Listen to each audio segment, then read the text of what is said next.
Good afternoon, everybody. Just check to begin with that everybody's where they think they are. Got a giant title there. Is that what you were all expecting? Fantastic, you're in the right room. So I was in the last talk and the last speaker said, I've got a few slides to begin with that mean that I'm going to introduce myself. And then I went, I knew there was something that I was missing from my talk, so I wrote just a single slide while I was standing up here waiting for these last few minutes to tick down. I still didn't put my name on here. My name was on the first slide. My name's Ian Lewis. I'm from the University of Tasmania, but the role that I'm here with today is I'm from a little tiny studio called Giant Margarita, and we've recently released our very first console and Steam game. I myself am a self-taught programmer. I started all the way back when I was a little kid on a BBC Micro. How many people have used those? Anybody here old enough or had access to things that were old enough? I'm old enough for when those were really awesome.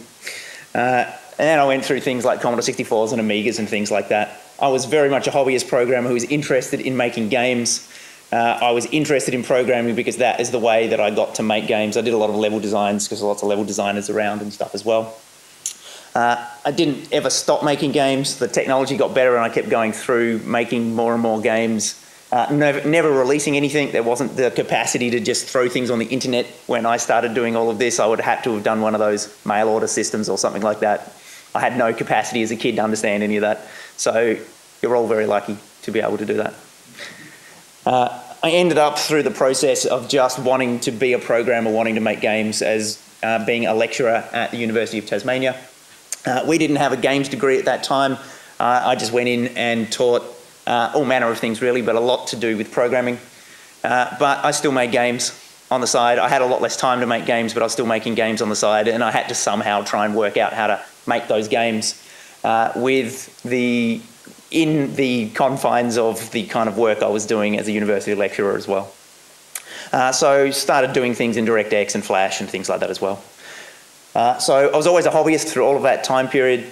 Even when I was doing stuff in Quake, nothing was released. So it wasn't until the last few years that we looked at trying to work out how do I go from being a lifetime hobbyist into trying to make commercial products, get those out there. Because from the university side, the reason I wanted to do that was to be able to show my students how to do that. I didn't know how, had to learn how to do it, practice what you preach, all that kind of stuff. And so I predominantly work in Unity and C# now. So that's a huge bit of an introduction about me, really. I know it's just one slide, but I've talked through 20 or 30 years of my life there.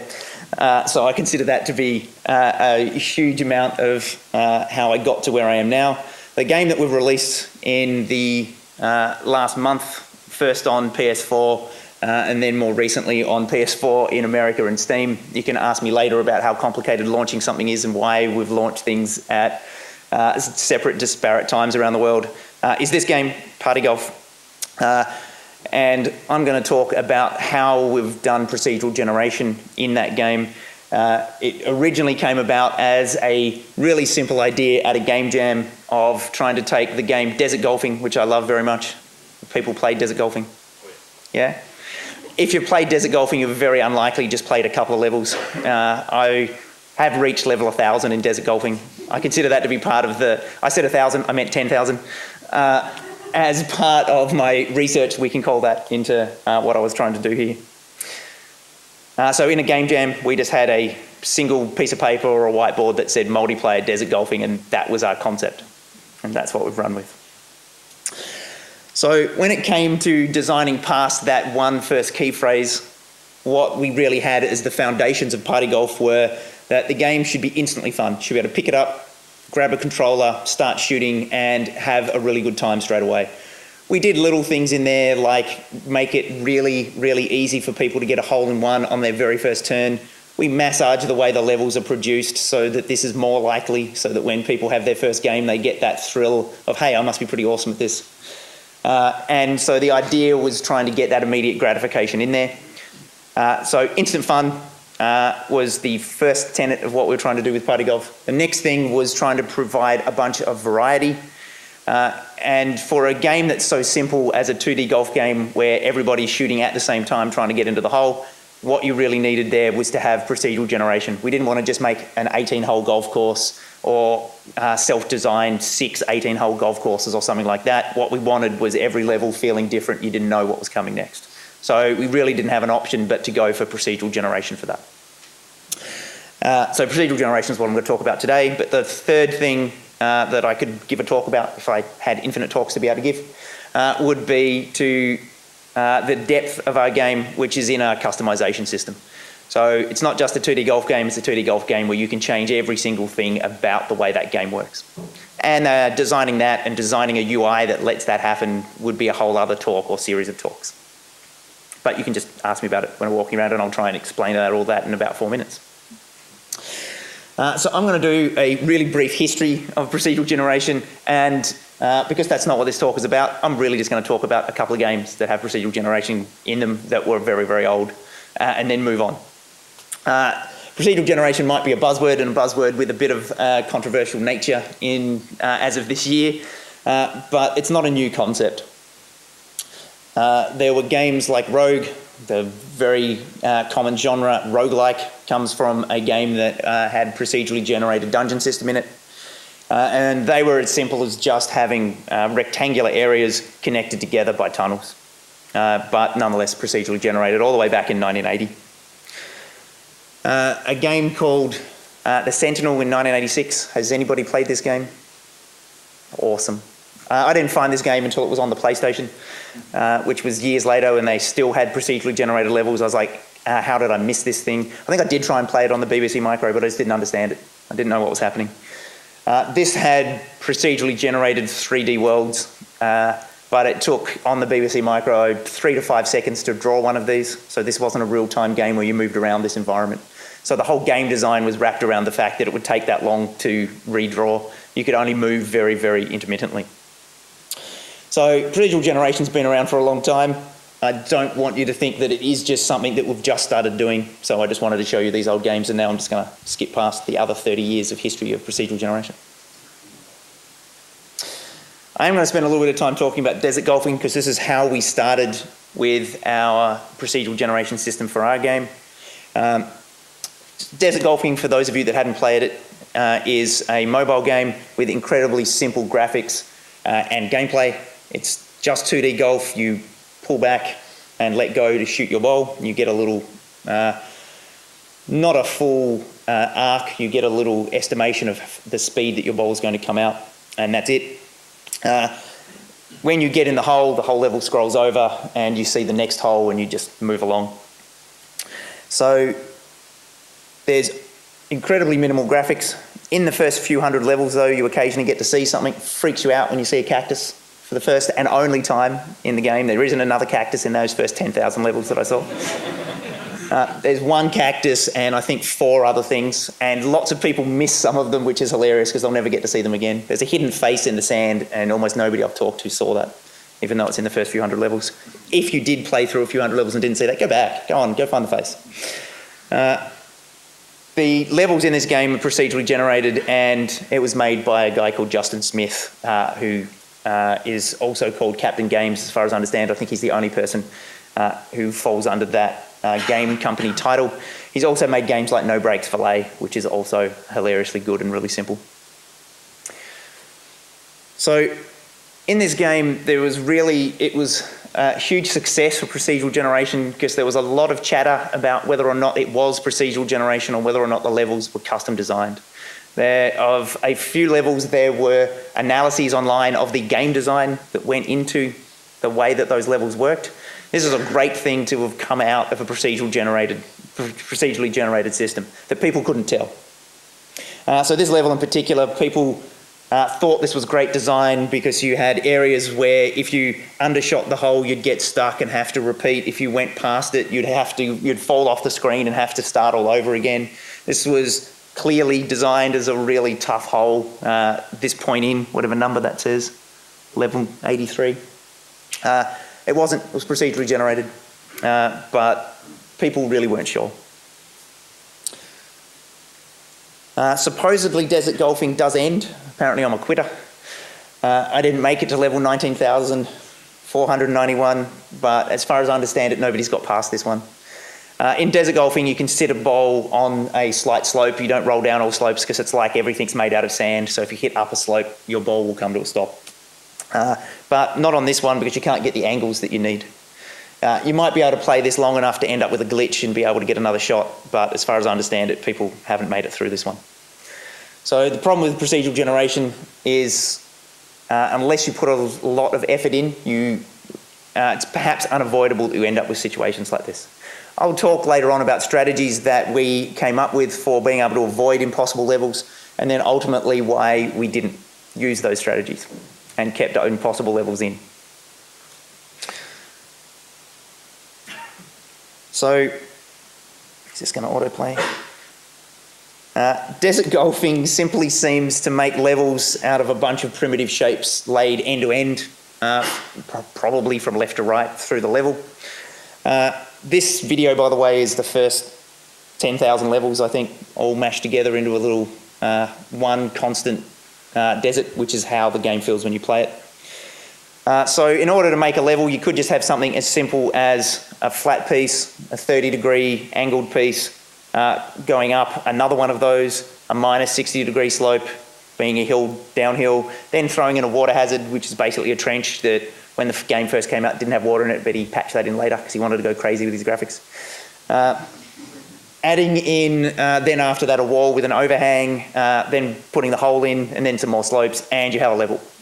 Simply getting small pieces, piecing them together in order to create a shape that is going to be hopefully possible to complete. So looking at that in a really quite crappy diagram, our first approach when we were making this party golf game in the game jam was to try and do things as close as possible to what desert golfing had done. So it wasn't clear whether or not desert golfing could arbitrarily put all these pieces together or if it had some rules between them. We decided to go full arbitrary so that you could have a whole bunch of vertical sections in a row, sometimes making an impossible level. And we also threw on there the concept of being able to force this kind of generation to an arbitrary shape. So here in this diagram, what we've got is that there's a valley shape and the procedural generation system tries to stay close to that line so you end up with a valley. In desert golfing, they didn't have that. It was just arbitrary shapes connected together to make a level. We wanted the player to be able to say, I want to play in some valleys now, I want to play in some mountains, or just go full random for us. As I said, our game, one of the tenets of our game was to have full customization. So we wanted to give the player a chance to be able to do this kind of stuff. The other thing that was different from what desert golfing did was that we needed to have multiple tees because we were a local multiplayer game with everybody shooting at the same time. Balls being able to hit each other, so we couldn't just make all the balls start from the one tee like it would in desert golfing. So we needed to make sure we put those in there, crammed them in as close as possible so that one player wasn't over near the hole and the other player on the far left of the screen.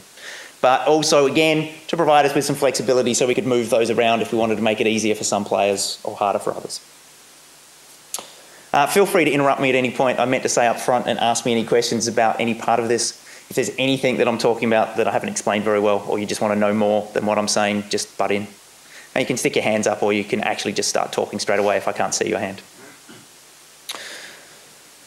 So going back to the title of the talk, was this simple system that we created in that first 48 hours, probably in the first 24 hours, we had this up and running. Might have even been in the first 12 hours, I can't remember. I've got some crazy screenshots from 3 in the morning. It was all a bit blurry. We made no attempt whatsoever to ensure that levels were possible. We just made sure that they didn't, that they fitted on one stationary screen. So we didn't allow levels that would go off the top of the screen because at that stage we didn't have a camera system. We just had a fixed camera in the jam. So what you can end up with is situations like this one where the big vertical wall almost in the center there, if you're at the bottom of that with our standard shot power, you would not be able to shoot up to the top of that. And this you could deem as being enormously undesirable because it means that people can't progress through a level. But in this particular level's case, you could actually shoot back left first, get on that platform and then shoot up and make it to the top of that big rise. We didn't want to exclude situations like this, where the level designs were perhaps a little bit more interesting at forcing you to backtrack. So we didn't get rid of, at least in the jam, didn't make any attempt whatsoever of getting rid of this kind of shape. Because some of the most fun we had was with levels like that where you'd miss it to begin with and then have to backtrack, and there'd be a bunch of people trying to do that at once. So when it comes to the fairness part, all of the T's are placed as close as possible to each other. We also had a dynamic rubber banding type system, a handicapping system where the player in front is further away from the hole than the player who's coming last currently. But what we didn't get rid of, and we still receive a lot of comments about from people when they play the game, is we left in pieces that have overhangs, even if a T was going to be directly underneath it. So for the player that appears under there, they're forced to shoot backwards. Players find that really unfair. This works though because it's a local multiplayer game. They can express their unhappiness with the fact that they're being ripped off, that the game is clearly against them, to people immediately who are right there who will make fun of them. In an online circumstance, if you didn't have voice chat or something else, this kind of system wouldn't work as well, and you would need to probably get rid of those kinds of overhangs, because otherwise people will just feel the game's being unfair to them, but they've got no way of venting, and there's no direct way that people are going to respond back to them. If you're playing online with friends, you'd likely get exactly the same jeering and everything else, but if you were playing in a more open environment, we might need to change things a little. When it comes to the interestingness side, there was a huge amount of variation that we got between these different strategies, even though this is a really simple system for doing procedural generation. But so there's a lot of variation between the different kinds of shapes that we had, and we had a completely unconstrained shape that would create crazy landscapes. But most of the mountains felt relatively similar to each other. Most of the valleys felt relatively similar to each other.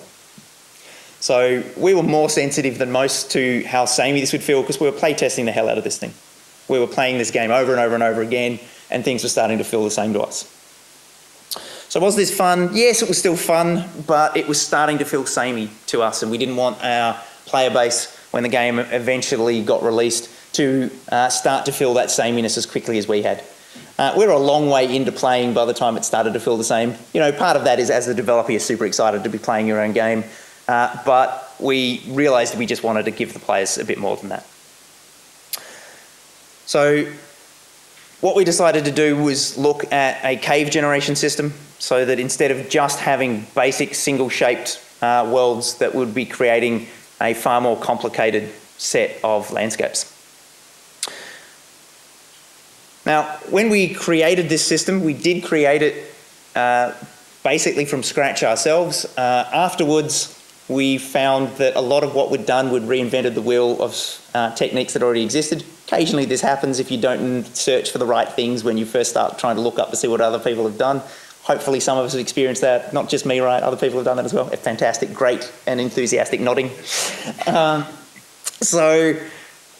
are some of what I'm going to go through here, there are actually some really detailed online tutorials for, which I didn't use when I built this system, but were great references to look at once I had built the system and go, hey, I did exactly what this thing says. So I'm going to talk about a lot of that stuff at high level. If you want more detail, there are actually really tiny links here, which you probably can't read, which I'm happy to share with people afterwards if people want to grab a card and ask me for all of the places to find these things. Unity even has an official tutorial which is really close to what we did. Basically the concept is, to begin with, you just build a two-dimensional array that represents in bare bones exactly what you want your cave system to look like.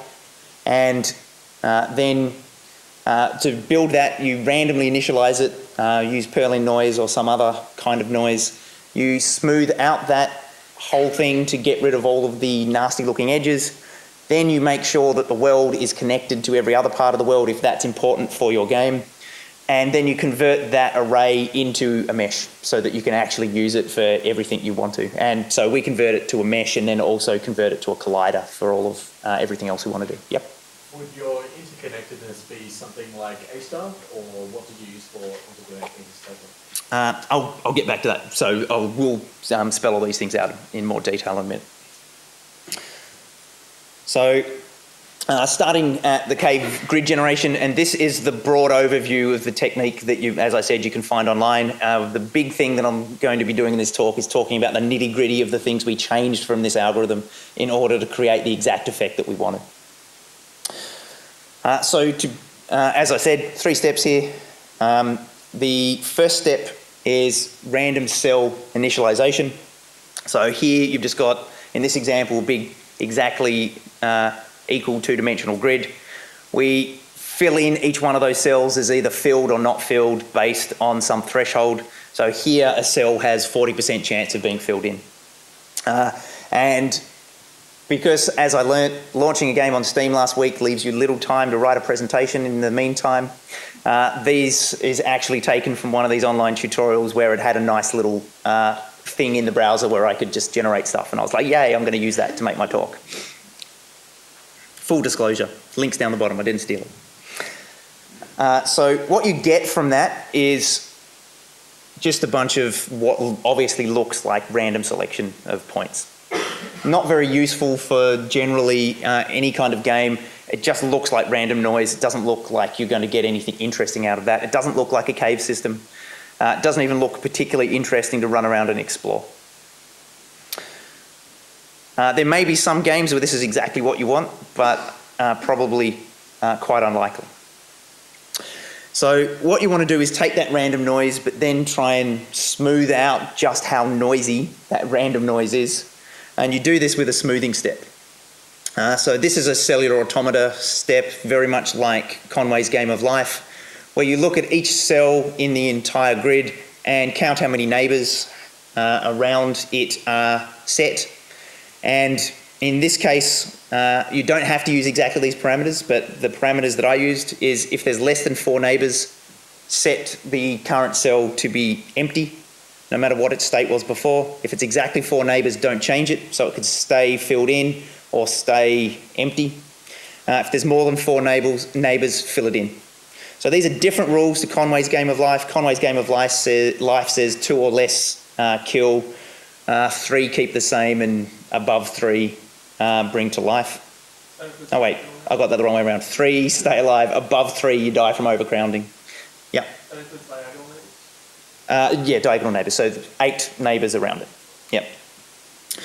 So changing the exact parameters change exactly whether or not you end up with more filled in areas or more open areas. And also it matters how many times you apply this smoothing step. So from here, this is one application of the smooth. If we do a second application, you can see we're still getting rid of more noise. It's really up to the kind of look that you're going for, whether or not you want to create something that looks really, really smooth, or if you want to keep something that still has a little bit of noise, a little bit of tiny little islands floating. So you couldn't, we are making a side view game here where we're making caves for that, but you could use this as the top view of an entirely different style of game. There's a lot of flexibility behind just starting with this as a basis. So what we get at that stage is a whole bunch of areas. The blue areas there are the ones that are considered to be the open areas, and the grey ones are the areas that are considering to be the actual cave walls. But we've got multiple areas that aren't connected together. If we go through and highlight them as different colours except for all the 1 pixel ones, or the 1 cell ones, which I just all made yellow just because I was running out of colours. They're not meant to be the same area or anything. Don't think that that means anything. It was just literally I was running out of colours. Then what we want to do, once we've identified that we've got a whole bunch of different areas, is we want to connect them all together to create one contiguous area. For most games, this is what you want to do because you want every area to be reachable. For some games, if you've got a drill mechanic, for example, so things like Spelunky will actually have areas you can't reach directly because you've got the capacity to get through to those areas. So you might want to connect some of these together but leave the larger ones. For other games, you might just want to completely fill in any areas that aren't in the biggest one. So you might want to take all of those coloured regions and just make them rock. But for most games, what you want to do is connect them all together. So the way that these areas are all found is with a simple flood fill algorithm. So very much like if you go into Paint and take the flood fill and click in a region and it fills in. That's actually what I did for this diagram. I actually used Paint. And you do that in code, mark each region with a different identifier. And if you've only ended up with one identifier being used for the whole area, then you've got one contiguous region. If you've got more than one, then you have to start connecting them together until you end up with just one region. So every time you connect two regions together, what you do is mark all of the cells in that one. I'm hitting the microphones all of a sudden. Mark all of the regions within that area as the same as the big area you've connected it to. So doing that with a really simple algorithm of finding the closest point in the horizontal that has, and if there's more than one, use the one that's at the top, is what I did here. Then you can see we get little, we can drill little passageways in to connect in with the main body until everything is one contiguous region. And you get this quite nice, interesting area in the bottom right-hand corner there where you've ended up with a bunch of little caves all connected together.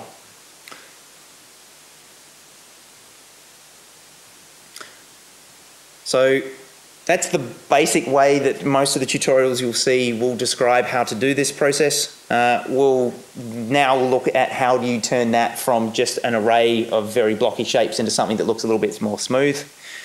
So that is how we convert it to a mesh, and we use a pretty standard technique here called marching squares. So here you look at each 2x2 grid location. So each cell is used in more than one of these calculations. You look at 4 cells in the array, then look at the next 4 cells, which means that 2 of the cells are reprised again. And for each one of the patterns that you could possibly get, of these 16 patterns, you add in these shapes. So here the circles are the centers of these grid locations, and so what you're actually building is a mesh that's slightly offset from where the actual centers of, where the array would sit if you conceptually think about it. So you have to be careful with that. You're not just adding a single edge for each one of these things that matches. When you get things like number 10 and number 5 there, what you've got is diagonal lines. You need to add 2 lines to your mesh because you're actually getting 2 regions connected. I could spend a long time talking about what to do when you have those diagonals, because you have choices as to whether or not to block them off, or to, when you've got diagonals, to extend them and make them one big shape. For party golf, what we chose to do was join them together. So looking at a quick example here, if we've just got a randomly initialized grid, which I've initialized very non-randomly, what you get from this, instead of just having a grid like this, is a mesh that comes out with everything having angles at 45 degrees to each other. But nonetheless, for this shape, we've ended up with 3 meshes that are generated from this marching squares algorithm. There's a number of different ways you can generate those actual shapes. The simplest approach is for each one of the grid cells, you do this lookup and actually create a mesh shape so that all of these lines in the middle here actually have points as well when you're creating a mesh shape where every single spot on the grid maps to a individual little square that might have edges cut off, and then you join all those together. For things that you want to deal with 2D physics though, again, like party golf, you don't want to have, at least in Unity, those joins in the mesh, because you'll occasionally get some weird artifacts where things won't roll. They'll hit that point in the middle and bounce up. So we wanted to generate a mesh that had as few points as possible. So we didn't generate any internal points. We only generated the points around the outside, which meant for us that it was a little bit more work to go through and create sets of these points and make sure they were all joined together. I'm skipping over that point. That was actually a fair bit of work, and it was probably not the most efficient way to do things, but yeah, skipping over it, as I said, it worked.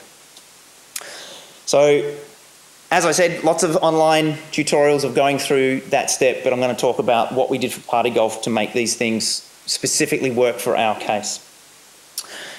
So one thing we did was we did different things for initializing the grid to begin with. We had special rules for dealing with the edges of the world. We had to clean up some special cases that just didn't work for us. And I'll also expose what we did for our exact smoothing steps and the different approaches we did for ensuring interconnectedness, not the simple example that I just described. So rather than initializing the grid through just purely random noise, what we found there is you get a lot of relatively vertical shapes. You get lots of spots where it's going to be very difficult to land a golf ball. So instead of doing random noise that way, we just literally randomly placed platforms all over the place. So rather than looking at every cell and saying, is this cell on and off based on a random number, we generated a couple of random numbers and placed platforms.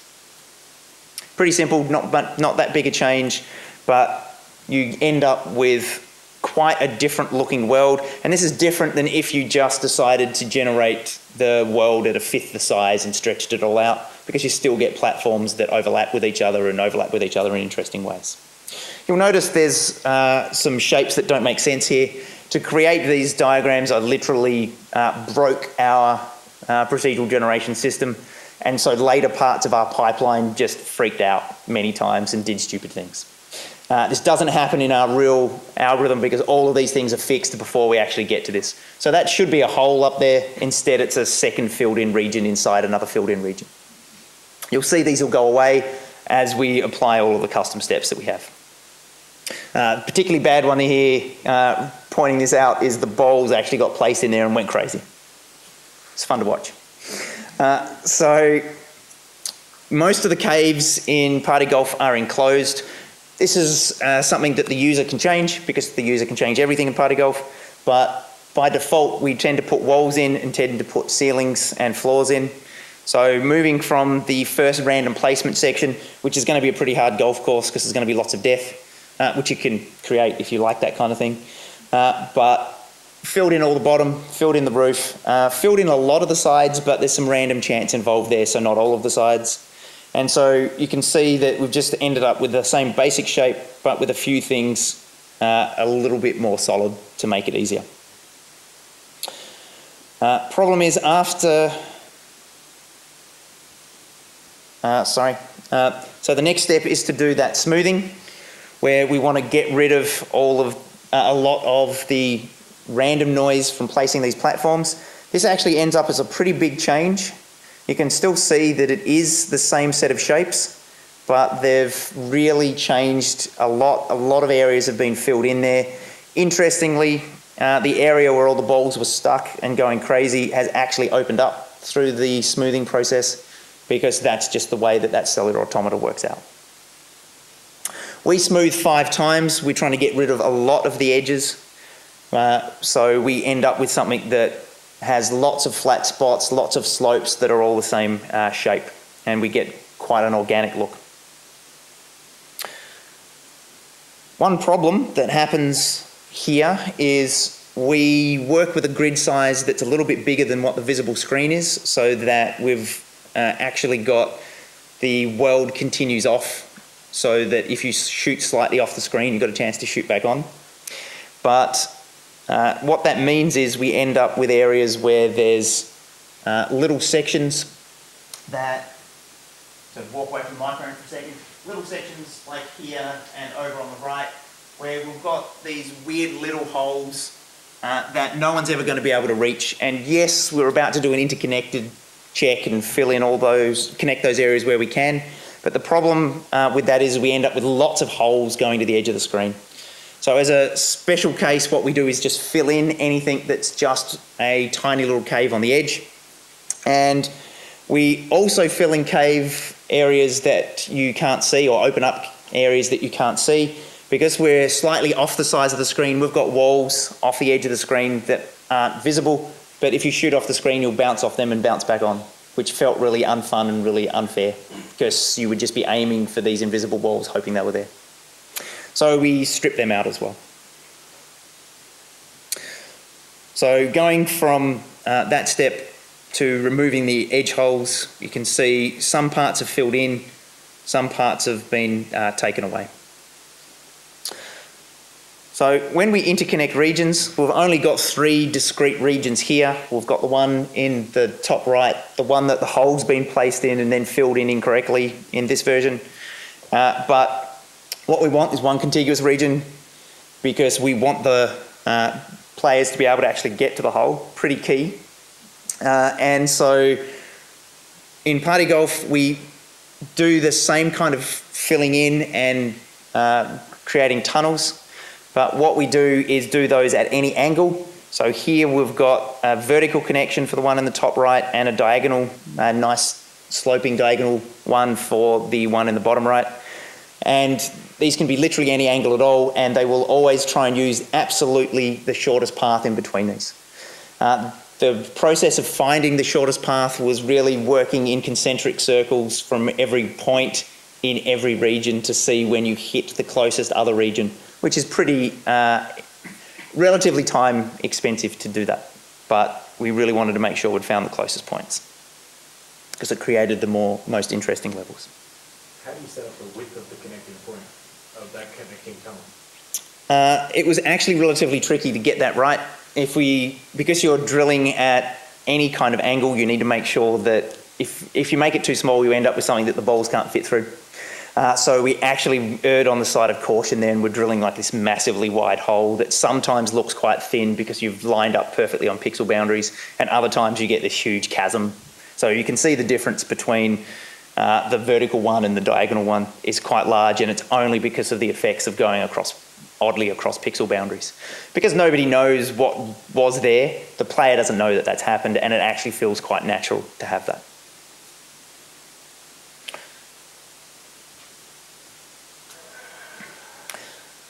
So the screenshots we've been looking at have already been using a slightly different approach than the standard marching squares. We built quite a extensive system for being able to do more interesting things with our shapes, and then ended up not using it for our initial release, simply because we ended up, there is a point where you should do feature lock, and we did feature lock at the right point. So we've got a good system that can do a bunch of stuff which I'm going to talk about and then isn't in the game, and that's just what happens sometimes. So instead of just doing the normal marching squares where every region you look at is a 2x2 grid, we build a system where marching squares will happen on any sized object. So you can pattern match for any shape in the world and turn that into something in the mesh. So we only use that to create these angles, to create slightly more steep angled walls and slightly more shallowed angled walls, so you didn't get stair-stepping looking effects with lots of 45-degree angles in them. But these don't have to be straight lines. We can add curves in here. They don't have to be just these shapes. We can match an arbitrarily sized section. Quite often we get octagons appearing just by the way that the procedural generation works out. We could turn them into circles. We could even turn those into objects with rigid bodies that rotate, have windmills and things like that placed in the world. With the systems in place for doing all that, the game just doesn't have that in there. So this is just a simple extension. There's nothing hugely complicated about this. It just means you're going through matching the largest shapes first. Once they're done, you mark those areas of being handled, and then you do the smaller shapes in the marching squares. So without that, what we'd get is, for this particular terrain, we'd get a shape that looked like this. You can see towards the hole what we've got. It's kind of an angled staircase all the way down. So we've got lots of flats, lots of 45-degree angles. If we just put in these simple shapes, then what we get is a much more interesting curve down to the hole. It gives players a greater chance to, just like in desert golf, roll their balls up hills and get them to stop, because there's not lots of little shapes that they're going to have to get stuck on. So we get all sorts of closer to more vertical shapes and all sorts of closer to horizontal shapes. Makes the levels look a lot better. And play a lot better as well. Because we did play it before we did this system and went, we really don't like how they're working, and then implemented this. Unfortunately, this had the unforeseen consequence of when we were trying to provide those larger marching square grids, we were suddenly getting rid of lots and lots of places that had little flats. Why are little flats important for our game? That's where we place the tees where the players are going to shoot from, and that's where we place the hole where the player's going to go to. So we were going through our world, getting rid of most of the flats, and then ending up with not being able to place in any meaningfully fun way all of the things that were essential to making a level. So what this meant was we needed to not do the marching squares process until we'd added all the tees and holes in, which means we kind of do a pre-marching squares step where we half build or we partially build meshes, just have bits of meshes sitting out there in the world, and then add everything else in for the rest of our terrain. So I don't have a good diagram for that. It would just be there's some flat spots for tees and a hole, and then nothing else.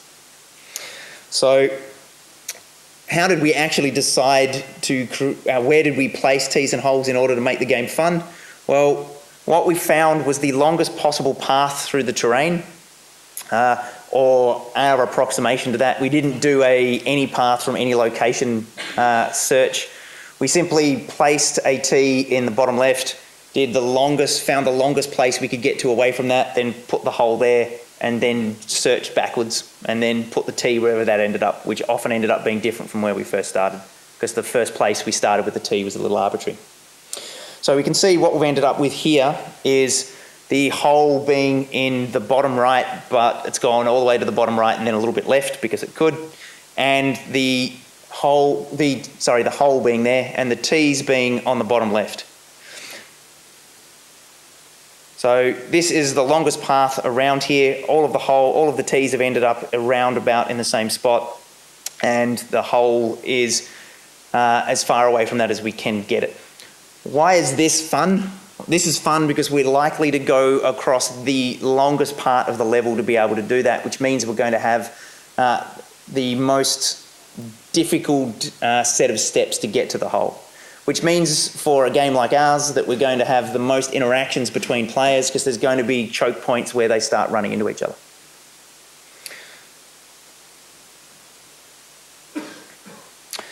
So that's the basic system. What else did we get out of that? Well, in the process of calculating where to put the tees and holes, we've already calculated for the whole environment the distance to the hole. What this meant was when it came to implementing AI for this system, we could simulate a guess shot by an AI and know where that shot was landing, how far that was from the hole. You do a bunch of those simulations and then pick the one that took the AI closest to the hole, and you have really functional AI that can navigate around really complicated environments. You can also work out the direction to the hole with another step. We didn't need it to create our terrain, but what you can get is if you just do effectively a smooth of your distance to the hole. Sorry, not quite a smooth. You do an average of your distance to the hole. You can work out the direction. And so what you can do there is then hint to the AI what the direction is that they should most likely shoot. So that they don't waste a bunch of time trying a bunch of stupid directions that are only going to, or more often than not, going to make them end up shooting in the wrong direction. So this kind of thing doesn't just work for party golf where we've got particle physics kind of shooting going on. If you were making a car racing game where you're going around an environment, using this vector field is going to tell your car exactly where it needs to go in general. You'll still need things to avoid obstacles directly and so forth, but you can create really functional AI around those kinds of things. If you've got a bunch of little NPCs running around the world, they can literally just chase, provided you don't mind them running to the wall occasionally if you don't do anything else, they can literally just chase around the world moving towards where the goal that you've set them is. We also use this system to do camera navigation. Because these levels are quite complicated, what we need is a camera that can work out where the players should be going in the same way that the AI should be doing that. So in this case here, the hole isn't visible because this is not just a single screen, this is a highly vertical level. So the hole is a couple of screens down. But the camera needs to know not to just scroll down and show the player, all of the players, their screen how far. You don't want to just show where the hole is. You want to give the players a chance to see where they need to go first. Otherwise, you get things capped at the top. So is this fun? This is where I started saying that we made this procedural generation system around being fun. We've got that all levels contain one contiguous region is the core of being feasible.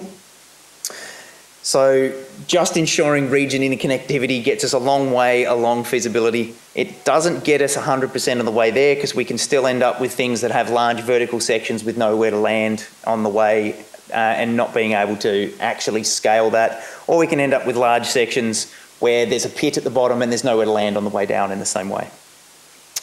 So we did experiment with the idea of ensuring all levels are possible by using the AI system that we'd built to simulate where it could get to. Start at the tees, do a bunch of shots, see what platforms you land on. From those platforms, do a bunch of simulated shots again, see which platforms you land on and see if you can get to the hole. While this system worked relatively well, it's difficult to do enough, if I had enough time to do simulation. So if we could just run each one of these levels for a really long time, then that simulation will work perfectly. But if we're estimating at that, what it's going to do is err on the side of caution and get rid of some levels which ultimately are possible for a more skilled human player. And those levels tend to be the most interesting. So from our design perspective, we decided to run the risk of keeping impossible levels, ones that the AI couldn't quickly simulate through, and giving the player a really quick way to skip levels that are truly broken. What we've found in our testing, though, is a lot of levels that we look at and go, that's impossible, is we just weren't good enough yet. So it was a really good thing that we didn't exclude those early, because now we've got a bunch of potential for new players to come in and learn that they can get much, much better at the game and that the game has more to offer them over a period of time. So this level, I think, was me and a bunch of AI trying to solve this. It's clearly possible from the outset, but the AI wasn't really coping with this because one slightly off mistake and they're going all the way back to the start.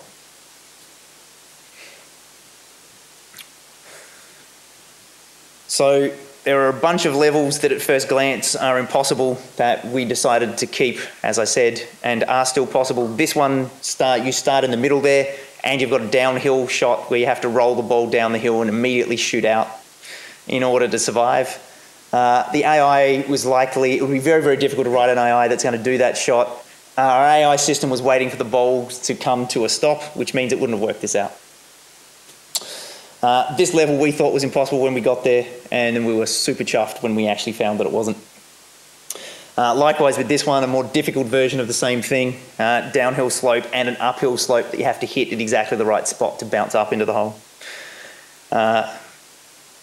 This one where you're relying on cleverly bouncing off an angle to bounce over to where you want to get to. Again, I think the AI would have been able to work this one out, but it's great that we didn't exclude this. And that's perhaps the hardest level I've played. I've got another screenshot of this where I died like 100 times trying to work this out. I was sure it was possible though, and it was. Moving on to fairness. All of the tees are placed as close as possible to each other to try and keep things as fair as possible. But just like going back to the original system, we chose to keep some things that provided some more variation. We didn't force all 4 tees to be right next to each other. So in a single continuous horizontal strip. So in this example here, we've got a tiny little ball up the top, 2 balls underneath it and another one further under there. What we relied upon was having our rubber banding system put the person who was currently losing in the spot that's closest to the hole. So we balanced out not wanting to restrict the way that our levels were created by providing a system that provided fairness on top of that. For interestingness, it's all obviously in the eye of the beholder and the eye of the player when you're playing these things, if you find these levels that are generated to be interesting. But we do have a large amount of variety. This is actually the same seed, these next 4 levels. It's exactly the same seed, but what we've got, because one of our pillars was customization, is these are small changes to the parameters that generate the levels. So these levels look nothing like each other. but it's underneath, it's the same seed value. So we get, this is a one without doing the smoothing, so just keeping the platforms in there because we decided they were actually fun as well. So what we allow the players to change is how much ground there is, how much walls there is, how much of the world we fill up, how dense the caves are, all those kinds of things. And we end up with a lot of variety. So we picked some settings that we liked that produced really good caves most of the time, but we don't want to stop people being able to create something where they have to island hop all the way to the hole. It's really difficult. It's something that we don't want to expose new players to. But advanced players will find these things and enjoy being able to have this kind of customization. At least that's our theory of game design. So from our perspective, yes, fun, very fun. Go play party golf, it's fun. And adding in this second version of procedural generation suddenly created a whole bunch of challenge. We ended up adding a trials mode in where almost all of the trials are set in the caves because there's so much depth to how you actually can play those. So we added in trials for things like trying to do things in the least number of shots, or trying to use the least amount of distance to get to the hole, or trying to do things fast. And all of those make the game feel entirely different. And none of those things work as well on the original procedural generation. So I've got about 9 minutes for questions, and hopefully people ask my... Oh, I've got one bonus slide if anybody manages to ask that question, which I'll show. Or maybe I'll show it at the end. Yeah? Every simulation, you have like one part on one wall, it seems to be open. We did. The one you've done very well. I left out the one little part of the way that the one detail about the way our system works, and we were using a triangulation system that needed to have an open shape. So if we generated a completely enclosed world, what we'd get is it would just fill in the inside rather than creating a shape that was like a donut. So we had to force one little gap. There were multiple other ways to do that, but we thought this having that one gap was fine, and well done spotting that straight away. Yeah? Can you change all the parameters of the game, like the physics? Absolutely everything. We've got about 300 settings that can all be changed. We've got defaults for all of them, but you can also, we've got sliders, so you can pick whatever value you want. And we've got a bunch of presets for that so that new players can just automatically go through that process and not have to get to that kind of complexity. Do you have dragon for the hole? What's that? Do you have some sort of dragon for the hole? A dragon? Yeah, we can change the drag, we can change the bounce, all of those kinds of things are in there. You can change the gravity. We've even got some systems where you can, if you've got Twitch streamers, you can change the gravity midway through a round and things like that, so that people can, people on the chat can mess with people playing the game as well. This one first, yeah. Yeah, I was just wondering with the simulated AI, like you ultimately didn't use, but tried to use to determine whether levels were possible. Yep. Obviously, you would be simulating the physics in a way much faster than real time, maybe 1,000 times the speed or something. Yep. So was the physics that you used built in one in Unity or something, or was that simulation of all movement done by you separately? Was that own little system? Yeah, it's its own little system because of most of the physics in that simulation is pretty simple because it really is just simple projectile motion.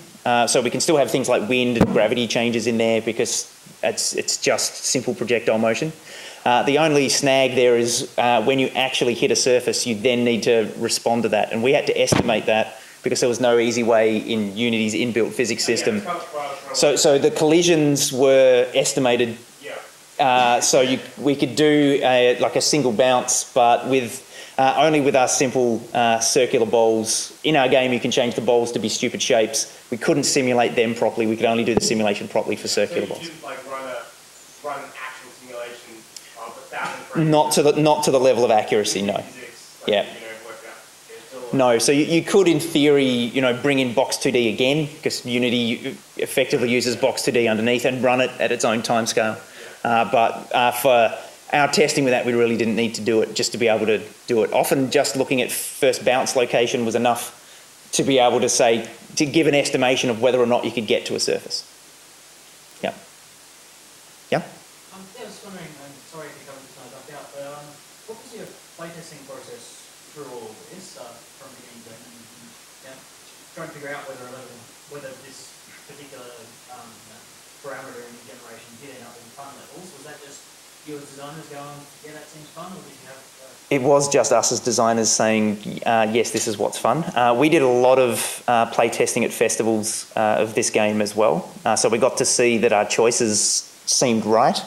But to begin with, to come up with exactly what the caves look like, that was mostly just me sitting there trying a bunch of settings, trying to deal with all these special cases until I got something that felt right. Yeah. Yeah? So when generating collided, you use triangulation for that, right? So you need to use triangulation to create the meshes.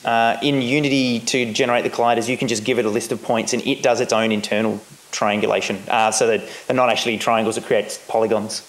Right. So that part you don't have to worry about. But what it does mean is you're effectively doing that triangulation twice because you're having to do it for the mesh, even though Unity will do it when you do the polygons. So it's one of these things that I think I asked them last year if they were ever going to expose that, but it was on me that I didn't go and create a support ticket about that. So that's my fault. I should have made that happen so far. So somebody who's like remembers better than me, go make that support ticket. Then you get great and super fast triangulation, because creating their polygons is much, much faster than the triangulation library that I use. All right, no one's got me to the bonus slide, so I'll just put it up.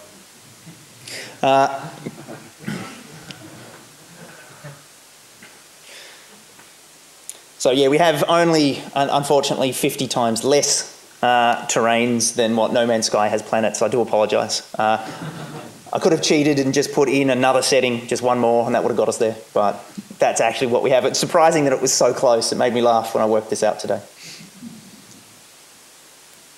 All right, that's it. Thank you.